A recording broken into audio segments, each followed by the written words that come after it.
что не Спартак. Гол, гол, гол, Заячину дано. Спартак, Спартак, Спартак, на синема нака. Добрый вечер всем. Спасибо, что вы сегодня с нами. Лето – это, как правило, подведение футбольных сезонов. Международные соревнования завершились, в России тоже. Сегодня у нас в студии председатель парламента Северной Осетии Таймураз Тускаев, болельщик футбола с огромным стажем, и легендарные футболисты Орджоникидзевского «Спартака» Игорь Андреевич Зазроев, если я не ошибаюсь, полузащитник того самого «Спартака» 69-70 годов, и Эрик Заурбекович Амбалов, тоже человек, который 70-е, 80-е застал, насколько тоже, я знаю, настоящий любимец публики. Но давайте беседу нашу так построим, что начнем, может быть, с проблем, а закончим позитивом. Если позволите, вот все-таки начнем с нашей главной команды республики. Наверное, итог не самый радужный для болельщиков наших. И, Таймураз Русланович, вот вопрос к вам, как для республики это больше, это трагедия, вылет, это проблема или это, всякое бывает? Наверное, нужно повести разговор о социальной роли и социальном значении футбола для республики, если брать с точки зрения зрелища, радости, то это продукт, который был и есть нужен Осетии уже на протяжении нескольких десятилетий. У нас футбол любят, у нас его понимают, у нас ценят футболистов, ценят тренеров. И состояние футбола, успехи или неудачи родной команды напрямую влияют на настроение жителей, на настроение сотен тысяч болельщиков. Поэтому, на мой взгляд, управляя процессами в спорте, в частности в футболе, нужно понимать, что результаты управления – это или радость, или огорчение нашего тонкого, понимающего, ценящего красоту спорта болельщика. Поэтому у нас футбол есть, и в любом случае больше радость от того, что это явление есть у нас.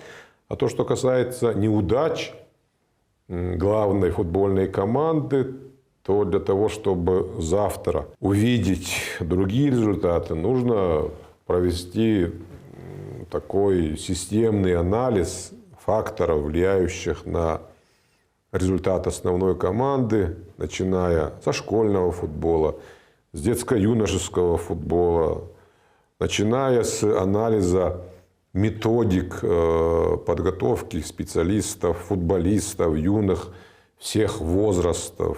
Необходимо посмотреть, насколько тренеры, начиная с детского возраста, владеют современными компетенциями ведения тренировочного процесса, насколько они обладают методами психологического, педагогического влияния на молодого растущего футболиста. Ведь помимо специальных знаний, тренировочного процесса, очень важно уловить душу юного спортсмена. А мое мнение такое, что каждый молодой человек может состояться в любой сфере.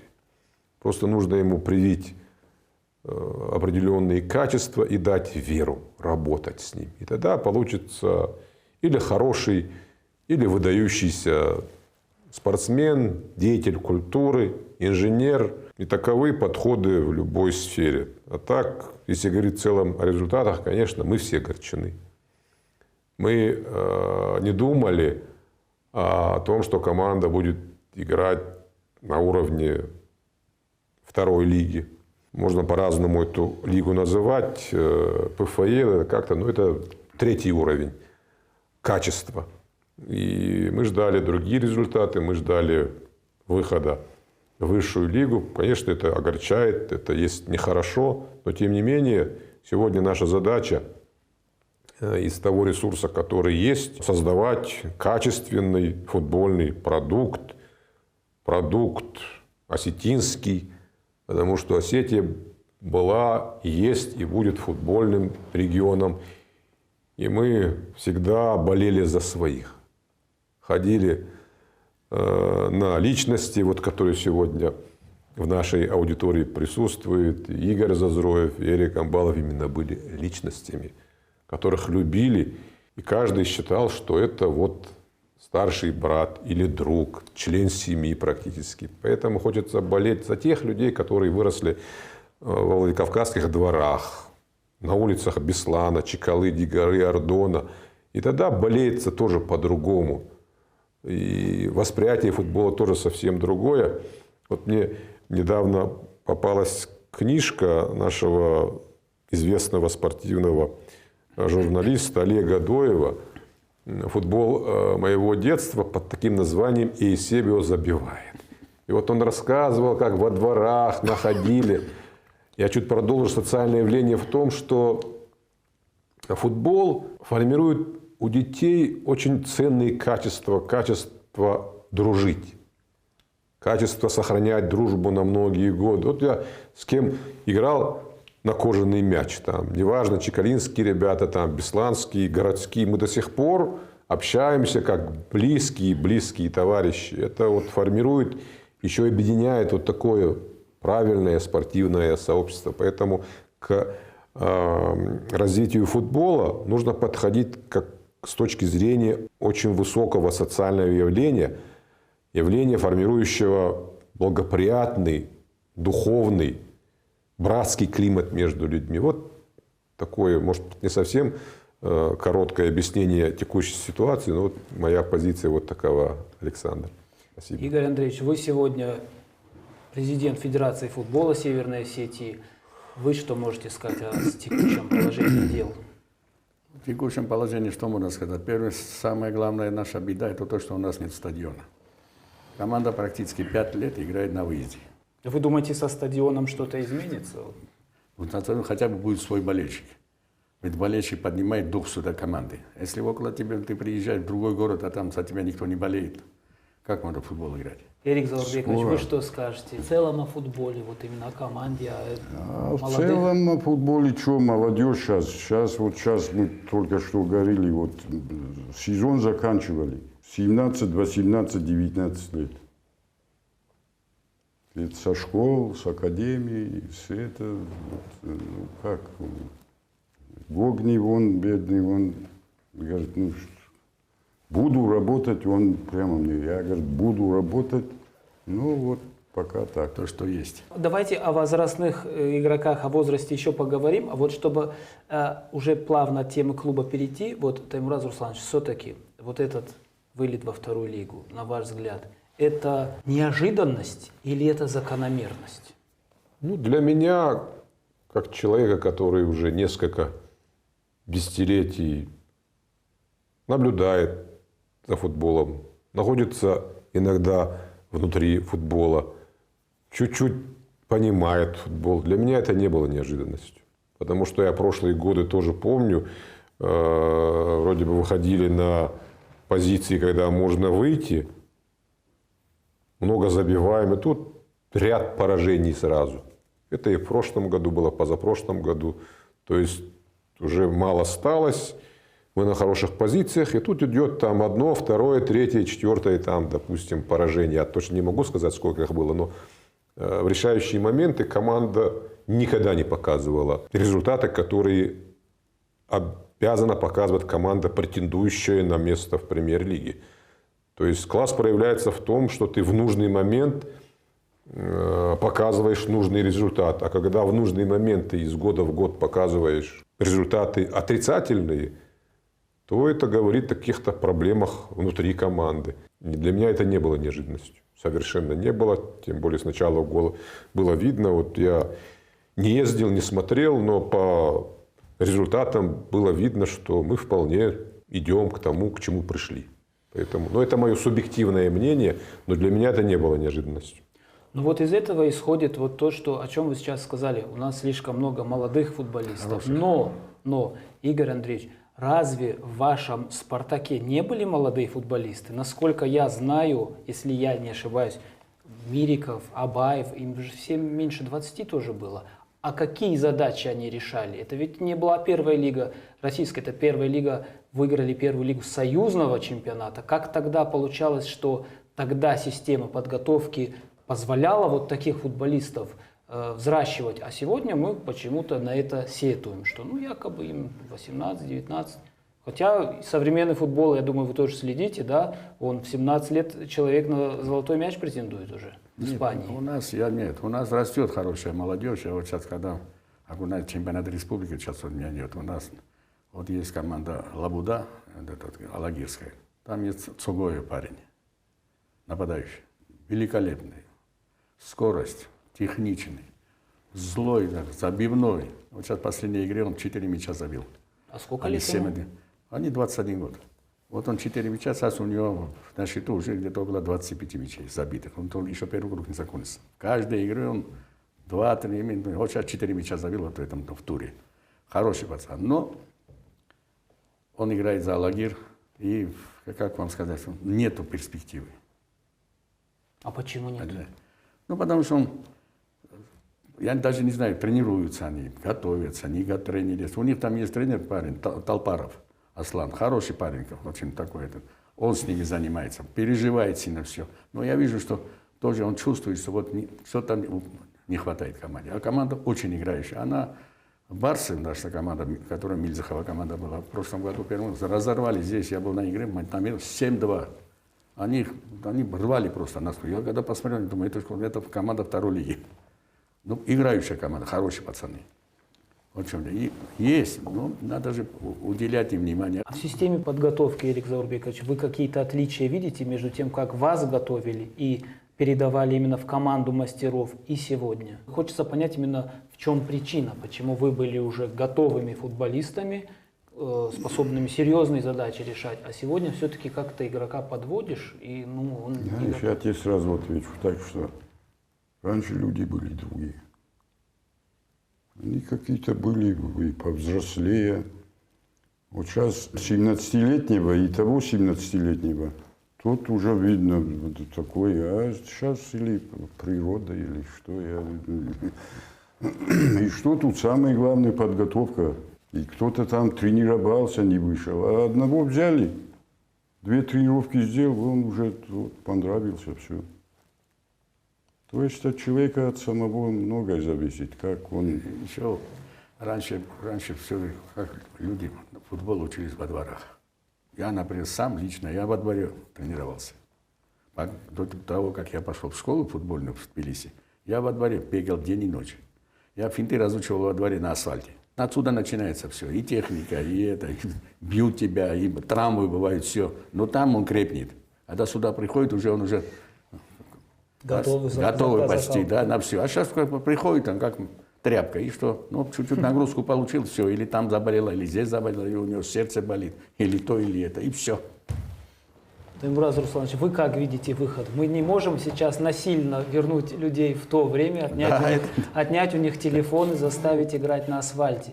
В любом случае, наверное, нужно по современному пути идти, но как вот вернуть этот дух, как вот... Результат всегда дает система.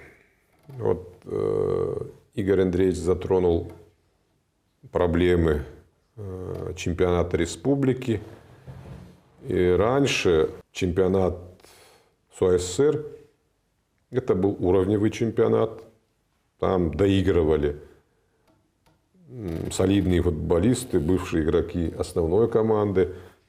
И своим участием ставили планку для молодых перспективных. И многие команды из чемпионата республики поставляли игроков для основной команды. Вот, например, вот про Цугоева Игорь Андреевич сказал. Вот такие примеры были, когда самородки из районов попадали в основную команду. Поэтому необходимо больше внимания уделять чемпионату республики.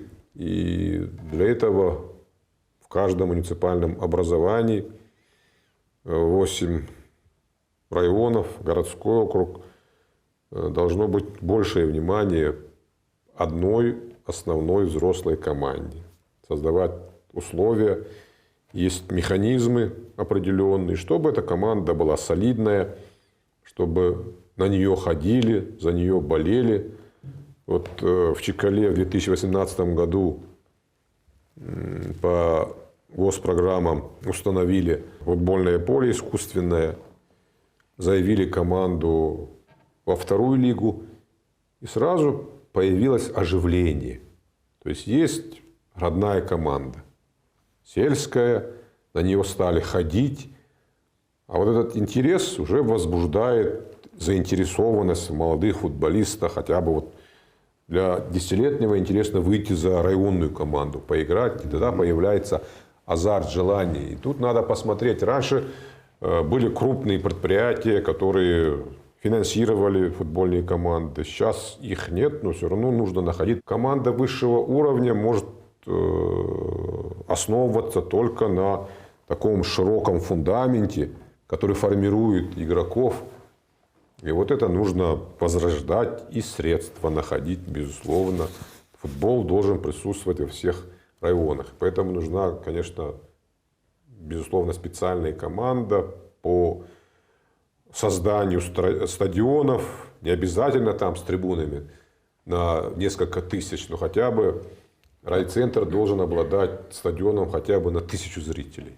Чтобы люди пришли и в комфортных условиях посмотрели футбол. Вот это нужно системно, спокойно делать. Ресурсы для этого можно найти. И бюджетные, и внебюджетные. Это первое. И второе, все-таки нужно обратиться и к методикам подготовки. Я уверен, что там резервы есть. Мы должны больше учиться современным методам ведения тренировочного процесса, знать про каждого молодого игрока все, отслеживать его ситуацию, разговаривать с родителями, чтобы они уделяли особое внимание развитию игрока. Еще добиться того, чтобы родители не вмешивались в тренировочный процесс, потому что я сам это видел. Младший мой играл, я видел, что родители проявляли не самую цивилизованную активность в судьбе команды, влияли на тренерские решения. Это нехорошо. Поэтому нужно оградить вообще и тренеров, и всех педагогов от вот такого влияния родителей, которые указывают, что надо вот так, вот так. И на глазах у своего ребенка, допустим, ругает тренера, так он таким образом наносит невосполнимый ущерб своему ребенку, который все это видит. Поэтому надо оградить тренеров от излишнего влияния такой родительской среды. Родители пускай дома следят за тем, чтобы ребенок вовремя ложился спать, чтобы книжки читал, чтобы слушался тренера. А остальное пускай занимается система дополнительного образования, воспитывает, учит. И тогда будет результат. Вот я много лет и в греко-римской борьбе, и результаты бывают там, где тренера оставляют в покое в хорошем смысле этого слова, и он занимается с ребенком. Я был свидетелем того, что заслуженный тренер страны, там мы были на сборах при Эльбрусе, и я приехал к ним, разместился в гостинице, и он меня попросил: давай съездим там на базарчик, молоко купим и козий жир. Поехали, привезли, он в номере вскипятил, размешал с жиром. И мы пошли, заходим в номер к спортсменам, и он кружку возле одного ставит, тот лежит, болеет, кружку возле другого.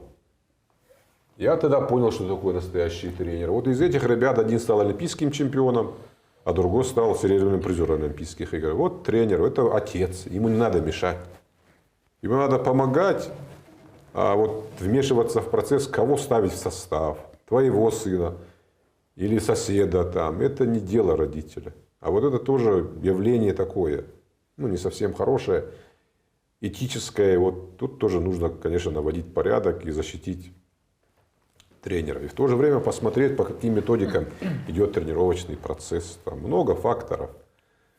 Дело не только в деньгах. Потому что мой опыт управленца не сильно маленький опыт. Часто видел то, что там, где люди не дорабатывают, они тот же там. Тариф необоснованный или финансирование недостаточное. А когда начинаешь уже вникать, то помимо вот этих же факторов, ты тут вот не совсем правильно сделал. И получается, что свои недоработки покрывают, вот нам денег не дали, сколько нам надо. То есть пока надо научиться эффективно использовать то, что есть, ну и, конечно, увеличивать и финансирование, и иные возможности, и спорта, и футбола. А то, что требуется увеличение финансирования, это безусловно. А вот говоря о детских тренерах, все-таки вы им какую оценку работе можете дать? Вы хорошо помните своих тренеров, которые, как Игорь Андреевич напомнил, во дворах находили реально футболистов. Но сегодня, вот смотрите, вы лучше меня это знаете, до определенного возраста наши футболисты и по сей день выигрывают сильные коллективы. Был случай 10 лет назад, наши ребята поехали, выиграли в Милан 9-0. Но где сегодня эти наши ребята? Где они? Почему-то вот именно с 14 до 17 лет вот там что-то происходит. И вот ваше мнение, мне интересно, это тренер не дорабатывает? Или это чего-то в условиях не хватает? Или в чем проблема? Вот поделитесь, пожалуйста, своим мнением. Как вы считаете? А давайте честно тоже поговорим. Конечно, только честно. Потому что когда мы, допустим, детей отправляем, которые на год, на два старше, А это есть еще сегодня? ну, есть еще. Да. И таким образом мы наносим ущерб всему. Тому, который в нормальном возрасте, и он не попадает, едет переросток.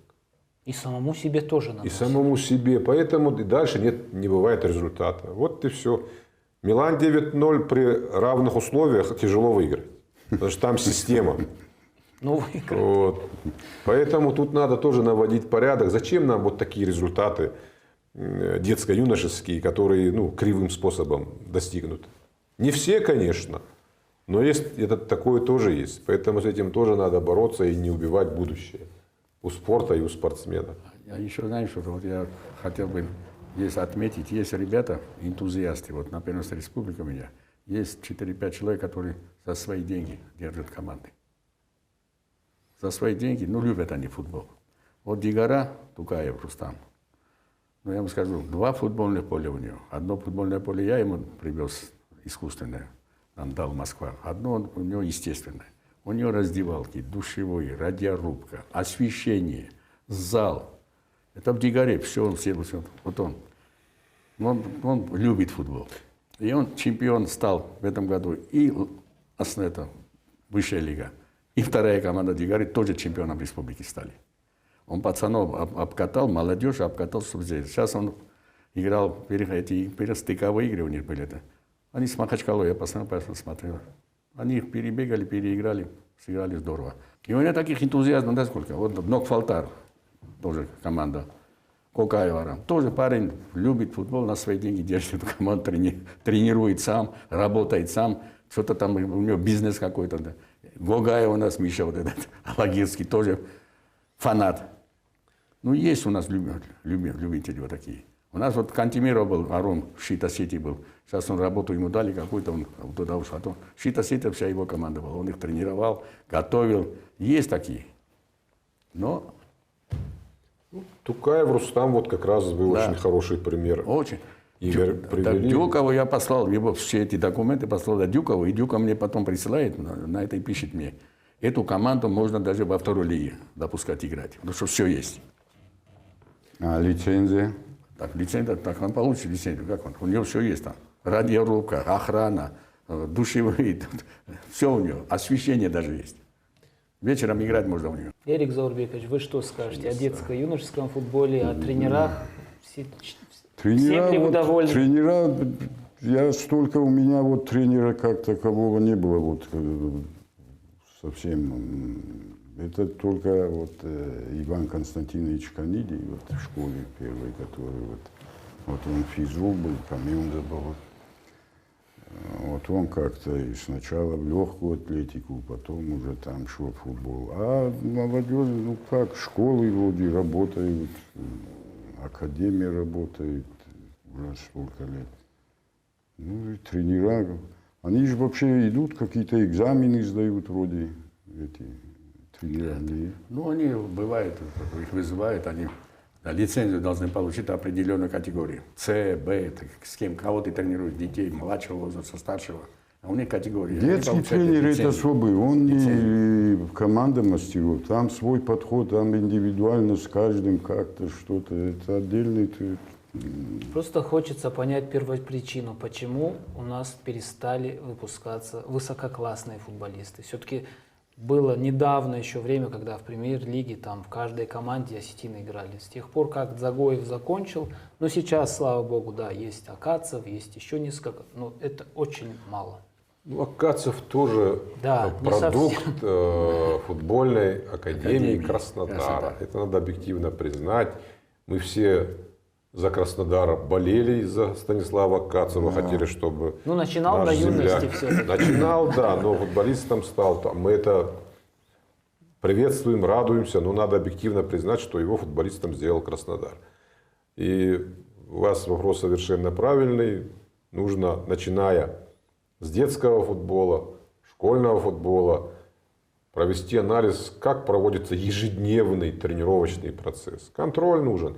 Ни один процесс, ни высокий, ни средний, ни банальный, ни неординарный, не проходит эффективно, если нет контрольных каких-то механизмов, точек. Поэтому нужно смотреть, подсказывать.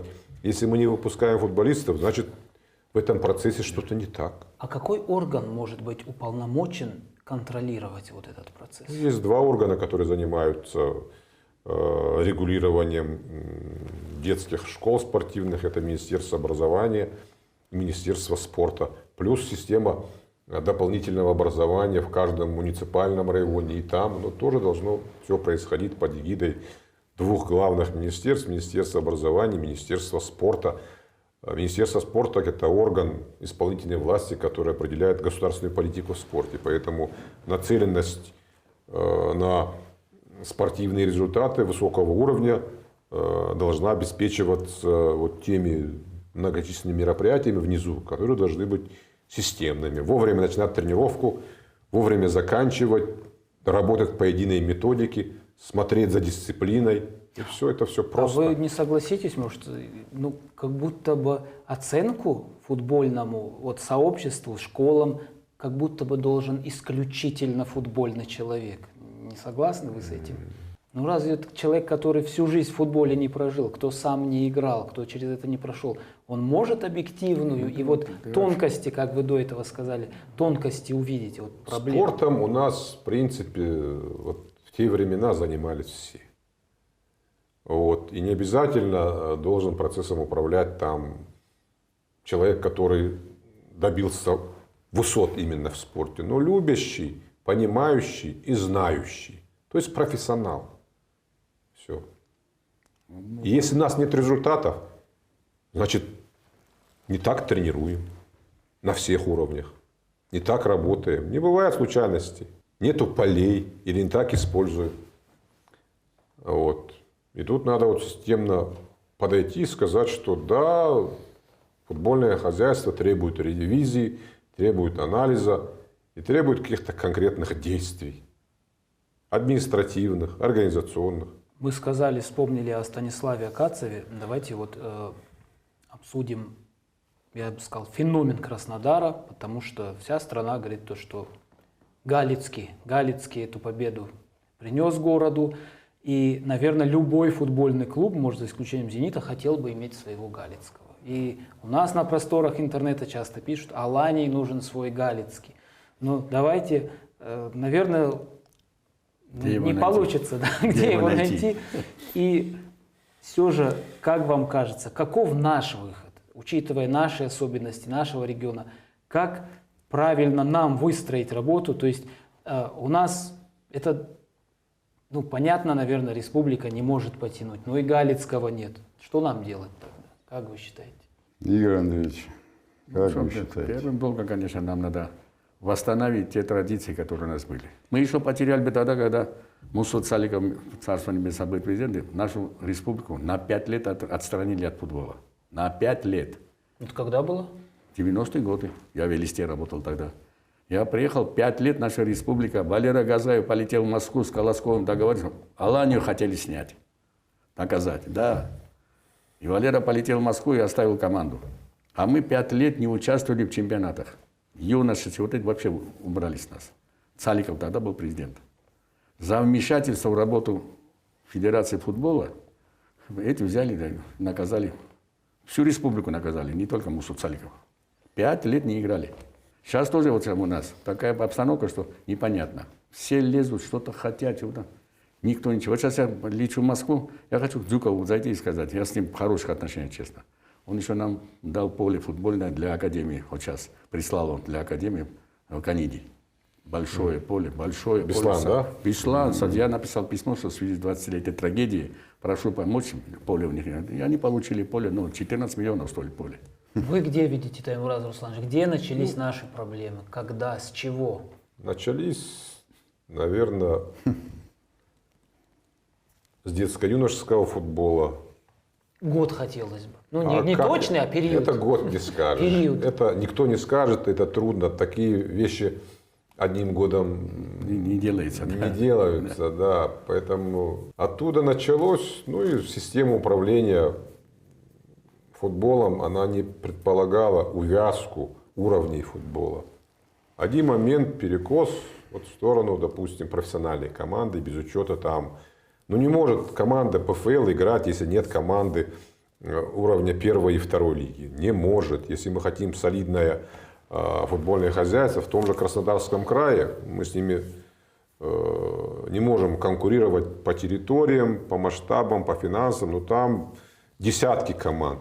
Если взять вторую лигу, и идет подпитка основной команды. А для нашей республики, я считаю, что одна главная команда и 2 команды уровня второй, первой лиги. Тогда будет преемственность, будут ребята оставаться, тренироваться. Будут. Да, и, конечно, усиление тренировочного процесса. Спроса и с тренеров, и с футболистов за результат на низшем уровне. То есть из академии должен выходить подготовленный футболист. Готовый физически, и психологически, и тактически. Если он не вышел, значит академия не работает. Если, допустим, система доп. Образования района, где есть несколько тренеров по футболу, не дала за несколько лет хотя бы игрока второй лиги, значит там тоже нет результата. И так надо по всем анализ провести. Должны появляться игроки. И, конечно, как я сказал, система 2-3 команды. Был период, когда Игорь Андреевич выходил в высшую союзную лигу вместе со своим легендарным отцом Андреем Ивановичем Зазуроевым, то была вполне приличная команда Эристом Моздок. Это конец 60-х годов. Потом, когда чемпионство Алании, система 4 команды. Несколько команд было. Это Автодор был командой с очень ярким лицом. Игорь Яновский блистал в Автодоре очень молодым парнем. Отыграл целый сезон без замен. И тут же спокойно через лигу, то есть со второй лиги, оказался сразу в высшей лиге. И тут же вышел и играл. Без замен практически. И таких фактов было. И Рестон. С Рестона вышел тоже через лигу Алан Агаев. То есть с уровня второй лиги, задний защитник тогда еще, либера. И сразу стал играть уже, не либера, где-то в центре опорного полузащитника. Стал играть сразу в высшей лиге, премьер-лиге. Не так, как Игорь Яновский. Но тоже был игроком основного состава, участвовал в большинстве игр. Алан был поумнее. Алан Поумнее, грамотный, да, очень грамотный. грамотный. Он грамотный был очень. Игорь добился гораздо большего. То есть игрок Автодора Владикавказского. 92-й год, через несколько лет играет уже в ПСЖ. И в сборной России? Да, ПСЖ мы знаем, что теперь за команда, да? И тогда тоже была сильная команда. Тогда не слабая. И таких примеров много. То есть нужна команда второй лиги, солидная команда, со стабильным и не сильно высоким финансированием. Там такие большие деньги не нужны. А если позволите, Таймураз Русланович, Пожалуйста. парадокс, как мне кажется, я не экономист, Но вопрос к вам, как к экономисту, как к чиновнику. 90-е годы мы часто говорим о том, что тяжелые годы, 90-е годы. И у нас в 90-е годы находится Хасан Хамисович Албегонов, который содержит Автодор. Я не знаю, Иристон, на чьи средства существовал Моздок. У нас 4 команды. Сегодня вроде бы, я не имею в виду последние годы, но даже 2000-е, полегче время, стабильное время. И у нас нет команды второй. Здесь Почему? условия чуть-чуть другие, поэтому тогда все-таки госсистема была более влияющей на ситуацию. Тот же Албегонов возглавлял крупный государственный концерн. Сегодня что же много предпринимателей? А сегодня нужно разговаривать с крупным бизнесом. Разговаривать, убеждать. Я возвращаюсь к тому, с чего начал. То, что футбол – это социальный продукт, имеющий социальные значения, который обеспечивает во многом стабильность. И нужно разговаривать с крупным бизнесом, убеждать их в том, что они делают благо для республики, для людей, дарят радость, дарят возможность молодым футболистам состояться. Нужен разговор, а бизнес надо убеждать, доказывать. Я думаю, что 1-2 команды посредством привлечения серьезных бизнес-структур уровня второй лиги можно сделать. Но нужен разговор, нужно убедить, нужно доказать, нужно попросить. Но заработать они на этом не заработают. Не заработает, но я говорю о социальной функции. Во все времена любые меценатство было явлением, которое украшало мецената, формировало облик как ответственного, любящего свой народ человека. И об этом нужно говорить. И потом говорить спасибо. Правильное спасибо, настоящее спасибо, сердечное спасибо. Тогда люди начнут вкладываться. Нужен разговор. Бывает, 2 человека сошлись, неправильное слово с одной стороны и отошлись. И ничего не получилось. А другое – уважительный разговор, уважительный тон, просьба. И дело идет. Решений на поверхности нет. Кнопок нет, нажал и получилось. Нужен долгий разговор. Нужно где-то покланяться, попросить ради общего дела. И должна быть уверенность в том, что все можно выправить. А я всегда за то, чтобы думать и считать, что любую ситуацию можно исправить. Иначе жить нельзя. Вот хотелось бы о настроениях еще поговорить. Сегодня, как мне кажется, настроение по футболу не самое радужное. Игорь Андреевич, к вам вопрос. Вот насколько я знаю, в 80-е годы команда тоже бывала и во второй лиге играла. Но вот как играла? Да, как я сегодня узнал, вот Эрик Заурбекович под вашим руководством играл. Почему получалось, что он был любимец публики, его имя скандировали? Я вас как тренера сейчас хочу спросить, потом уже вас. А сегодня, к сожалению, я не хочу про ребят ничего сказать, их, даже многих в лицо не знаю. Почему так было? Я вот сейчас тоже, если я с моему стыду, я многим, вот он сегодня со мной ехал и говорит, ты хоть своих наших футболистов кого-нибудь знаешь в Алании? Я говорю, я знаю 2-3 человека, вот таких, на слуху фамилии, остальных, на улицу встречаю, кто такие, они меня не знают. Вот я иду на улицу, смотрю, видно, что футболист откуда. Кто такой, не могу понять. Потому что их так бегают, то сюда, один туда, сюда, нету, коллективного нету, он должен вот такой был. Вот так встал, если то. Играл 5-6 лет, играешь, потом это другое. А когда ты отыграл, потом убежал, потом прибежал до травы, это что за команда? Я вот хочу один пример привести. Вот Батик Битаров, начальником команды был. И он вызывает меня, это 90-х, вызывает меня к себе в кабинет и говорит, ты можешь команду сделать «Спартак-2»? Тогда Алании не было, тогда был «Спартак». Разве не заставляли делать «Спартак-2»? Да, он говорит, что, говорит, что такое? Возьми, говорит, «Спартак-2», вот школа сейчас выпускает футболистов, сделай команду на первенстве республики, я буду деньги платить. И все такое. Я говорю, хорошо. Сезон мы отыграли, у меня играли Боцев, Сикоев, Битаров Роберт, у меня еще один был Бобик, Битаров второй, Цкоев был такой, Хомич вратарь. Вот они все у меня играли в «Спартаке-2» на первенстве республики. Мы 2 раза стали чемпионами. Выиграли Кубок республики. И вот приехал Валерий Казаев, вызывает меня, говорит, у тебя кто есть кто-нибудь? Я ему перечислил вот эти фамилии. Он говорит, я ее забираю. Я говорю, забирай. Он забрал к себе, Я остался. У меня команда, я потом Роберт Митаров говорит, что делать? Я говорю, все, не надо. Он забрал полкоманды, пусть тренируется. Но она вот это, 2 раза мы чемпионом стали кубок. Сикою до сих пор вспоминает. Как, говорит, мы играли. Команда дала результат. Да, да. И он сразу говорит, кто у тебя есть работа, Валера, вот эти. Забирай. А для кого я работаю? Вот. Была какая-то принята. А сейчас, ну, нету этого всего. Потом тренерский, вот он правильно говорит, работа не так работает. Тренеры работают часто за счет денег. И кроме денег их ничего не интересует. А надо быть фанатом. Вот день и ночь надо. День и ночь. Надо работать.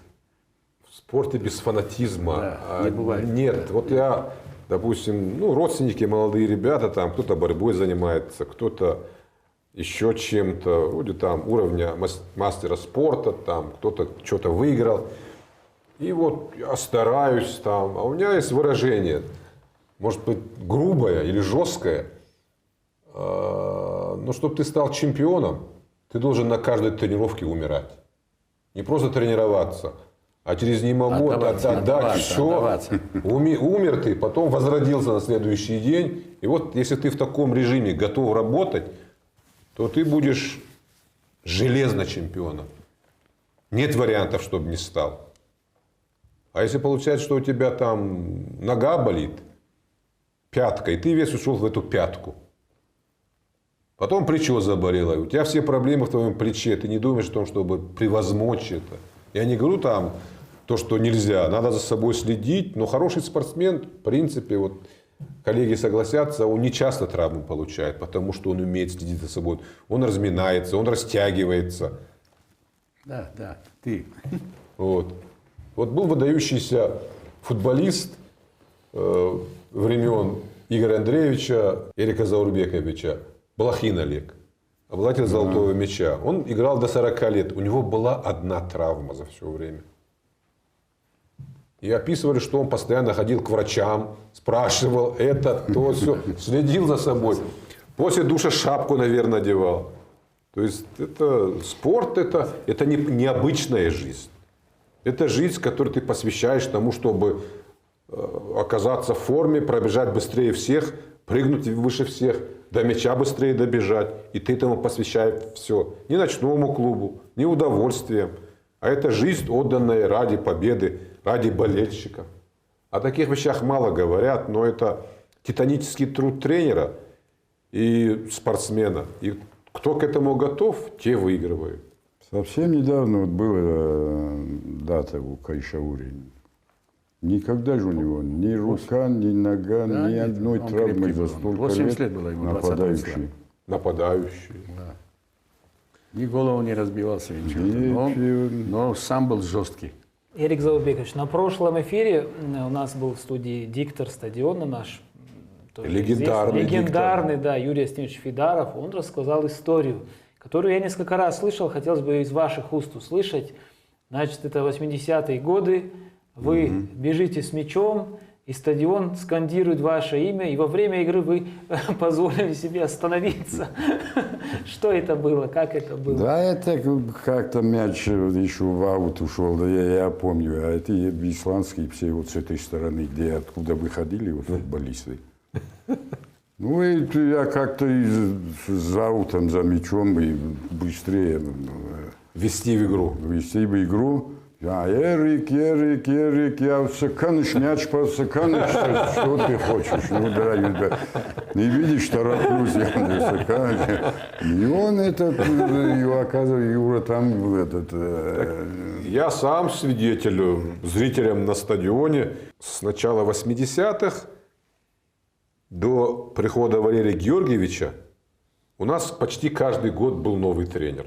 Да. Так было? Ларин, Белов, Да. То есть были тренеры, не воспитанники астинского футбола, хотя к тому времени у нас были свои маститые тренеры. Каждый год приезжал новый иногородний тренер, год потренирует, может кто два, я не могу точно, и уезжал.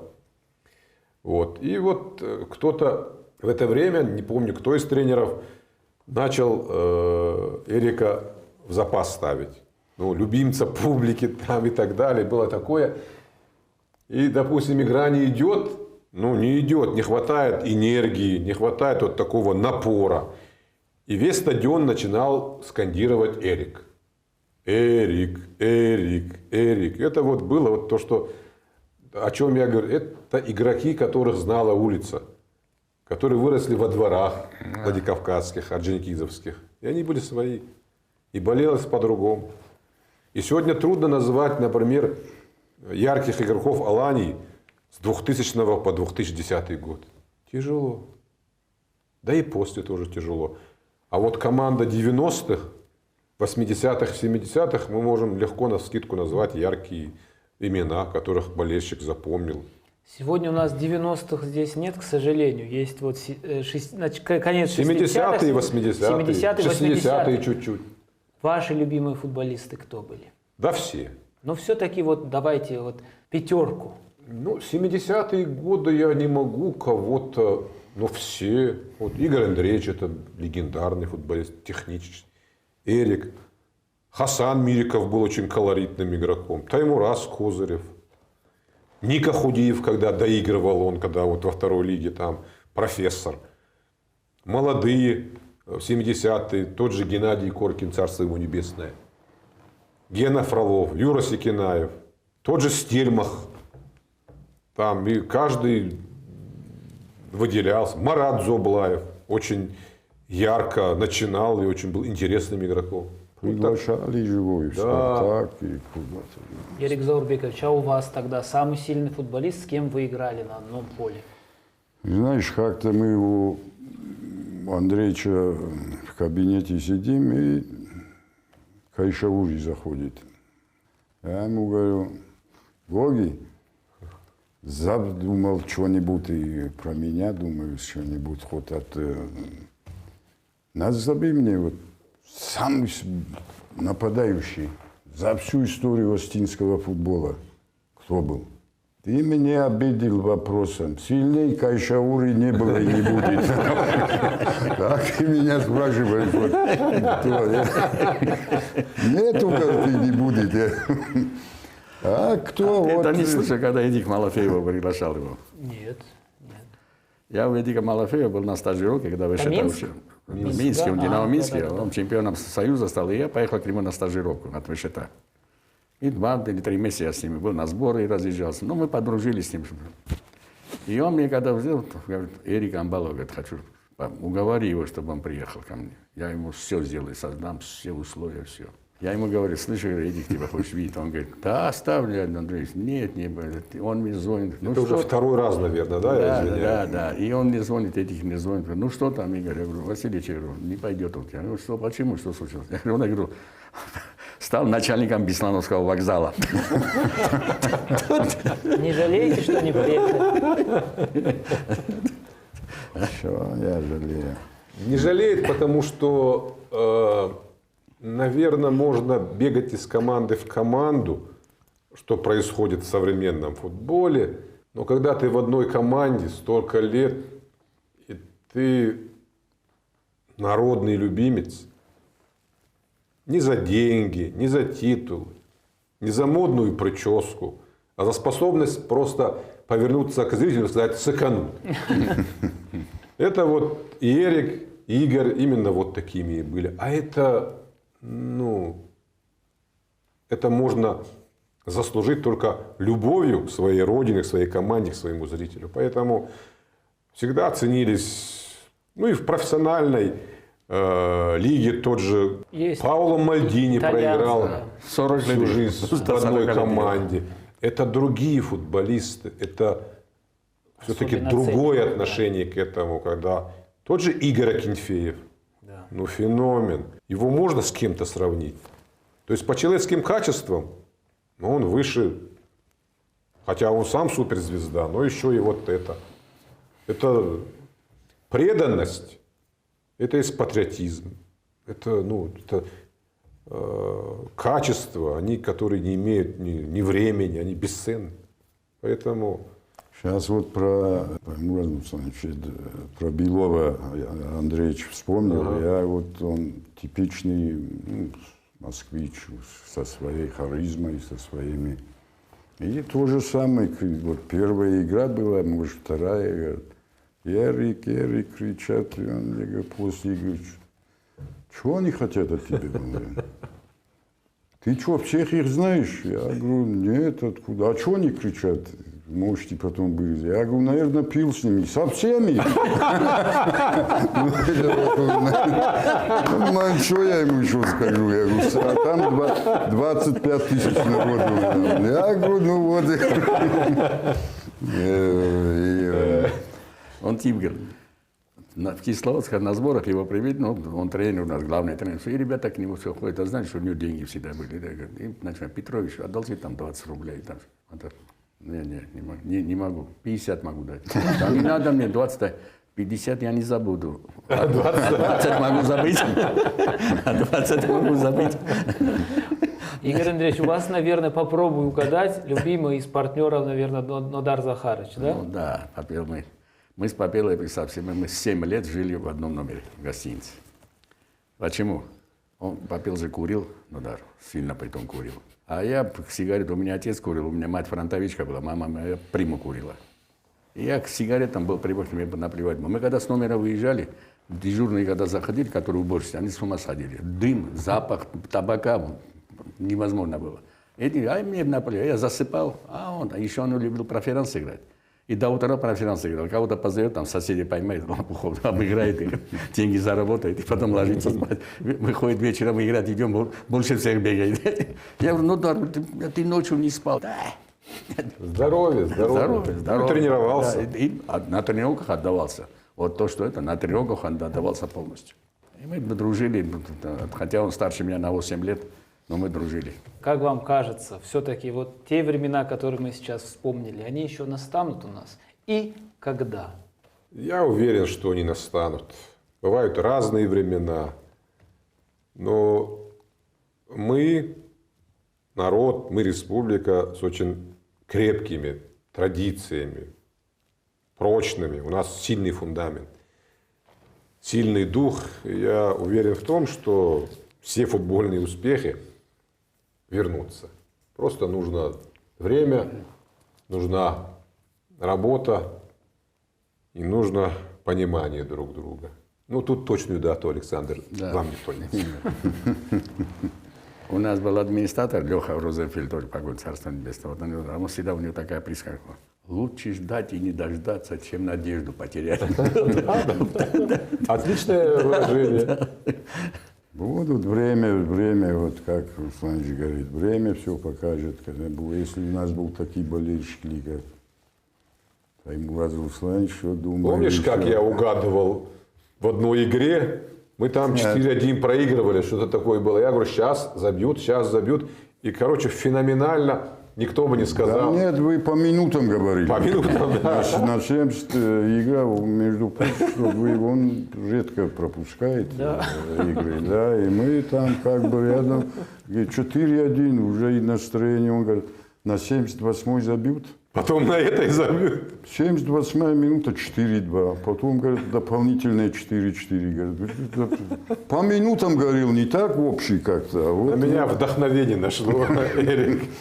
Клубный чемпионат мира кто выиграет, Таймураз Русланович? Давайте проверим. Не, я не могу сейчас сказать. Не могу, не слежу, если честно. Вот поэтому. Меня мировой футбол интересует сейчас только на стадии там, финала Лиги Чемпионов. Потом чемпионат мира, Европа. Потому что футбол стал слишком коммерциализированным вообще. И тяжело. Национальный колорит пропал. Особенно на уровне клубных команд. Болеешь, допустим, там за какую-то команду, а там 95% уроженцы там каких-то других совершенно стран. И единоборство от команд разных стран, клубных, где колорит. Вот английский футбол был один. Допустим, в 70-х годах мы все помним. Сейчас он другой. Поэтому не слежу. Ну а лучший игрок мира кто сейчас, на ваш взгляд? Если следите так за... Из действующих? Да. Ну так, наверное, вы Марадону скажете. Или Пеле все же. Вот Игорь Андреевич, я уверен, что Пеле скажет. Ну, я бы тоже сказал. Тоже Пеле? А я тоже объясню, почему. Вот сейчас тяжело судить футболистов разных эпох по технико-тактическим показателям. По скорости бега, по силе удара, по обводки, потому что разные условия. И тут нужно судить, кто главный, исходя из эмоционального воздействия на болельщика. Эмоциональное восприятие. Выше Пеле по эмоциональному восприятию у зрителя не было никого. Он был один. И он был вот на самой высоте. А так, если судить, допустим, игрока 50-х годов и сегодняшних, то по параметрам, конечно, футбол развивается, медицина развивается, фармакология развивается. Они чуть-чуть другие. Сейчас быстрее, может, сильнее бьют по мячу, но вот то, что по эмоциональному восприятию, то Пеле есть. Пеле один. Ваш голос тоже за Пеле уходит? Да, потому что я вырос на том футболе, я знаю. Вот сейчас Месси и Роналду оценку тоже дают, и мне оценка одного парня понравилась. По футбольному таланту и по пониманию футбола, вот как Игорь за Алана Гаева сказал, он умница был. Месси, конечно, он футбольный человек. И по таланту именно футболиста, пониманию игры ему равных нет. А вот по степени работы над собой это Роналду. Потому что он за счет такой пахоты держит форму, остается. А по пониманию футбола и по футбольным каким-то изыскам Месси, наверное, точно превосходит его. Но их, наверное, можно уравновесить каким-то образом. Я вот эту игру Бразилия-СССР в 1965 году сам смотрел, я на стадионе был, отец мне позвонил, чтобы я приехал. Он Душанбе тренировал, они приезжали в Москву с Иванова, а потом в поездку уезжали. 65-й год. 65-й год, приезжай. Я поехал в аэропорт, забито все, там грузины все самолеты скупили, чтобы Пеле увидеть. А я играл там, парень, Дзигури парень. У него отец был Карло, командир корабля Ту-104. Я к нему приехал в аэропорт, я говорю, дядя Карло, вот так. Он говорит, ночью придешь, переспишь вместе с пилотами, рано утром тебя ребята посадят, и мы полетим. Куда посадят, я пацан. Короче, переспал с этими летчиками, повезли меня, завели, открыли люк. И туда в люк меня спустили какой-то, закрыли сверху, и слышу, уже сам собираются, эти чемоданы кладут здесь, это наверху. А он мне говорит, смотри, говорит, если будут проверяют, говорит, зайчик, чтобы не было. Спрячься, говорит, там. Я говорю, там темно, ничего не видно, куда там прятаться. Там провода торчат, эти все. Короче, я там прикорнул. Да, полетел. Полетел одно, когда обшивка замерзла, не знал, куда себя деть. Холодно. А я в спортивном свитере, раньше были такие белые полоски, хорошо, это шерстяная она была. Я мучаюсь, сюда думаю, я сейчас зацеплю что-нибудь, самолет еще упадет. Я когда туда вылез, они уже вылезли пассажиры, все, вытащили меня. Они как начали ходить, я весь в мазуте, так дрожу мне. И я поехал на эту игру, приехал специально, чтобы посмотреть Пеле. Вот вам ответ на все ваши вопросы. Вот таким нужно быть, и тогда будет в футболе все в порядке. Как сыграли? 3-0. И Пеле что забил? Пеле 2 мяча положил, как сказать. Я еще Анзор отравил. Когда зашли, мы друзья, Анзор, ты куда улетел? Третий мяч он тебе когда забил. Он говорит, как куда он летел? Под левой ногой мяч был. Я думал, сейчас левой ударил. Он левой убрал, и правой шведкой в другой угол забил. И это туда полетело, мы сюда. Позволю себе анекдот про Пеле, может, вы его не знаете. Он чемпионат мира в России же был. Его спрашивали, как, говорит, вы считаете, которая сборная сильнее? Ваша сборная Бразилии, вот та, которой вы играли, или, говорит, нынешняя сборная Бразилии? Как бы вы сыграли? Он говорит, я думаю, мы бы выиграли 1-0. И журналист удивился, говорит, и все? Да, нам же, говорит, всем под 80 уже. Вот это хорошо. А почему еще там? А тогда не было. Тогда сидели эти запасные игроки не за воротами, как вот сейчас садятся там, раньше за воротами сидели, а сидели билеты участников футболисты, и впереди скамейки были. И там садились запасные игроки. Перед нами сидел Гаринча. Да. А здесь команды сзади нас, Шахтер Донецк, эти все сидят, футбольные команды приехали смотреть на сборную Бразилии. А у отца играл Берикашвили, вратарь, грузин, сосед мой в Тбилиси. И начали передавать эти билеты участников в перерыве, чтобы Гаринчер автограф дал. И вот они отсюда дают, а Джадар здесь сидит, они ему пихают. На, Джадар, дай. Он одну, вторую, третью. Короче, ему надоело взять. И этот опять Ананченко ему дает, он говорит, дай сюда. Берет ручку и расписывается. Берикашвили, по-грузински. Я дает назад, и тот говорит, какая роспись, у него длинная.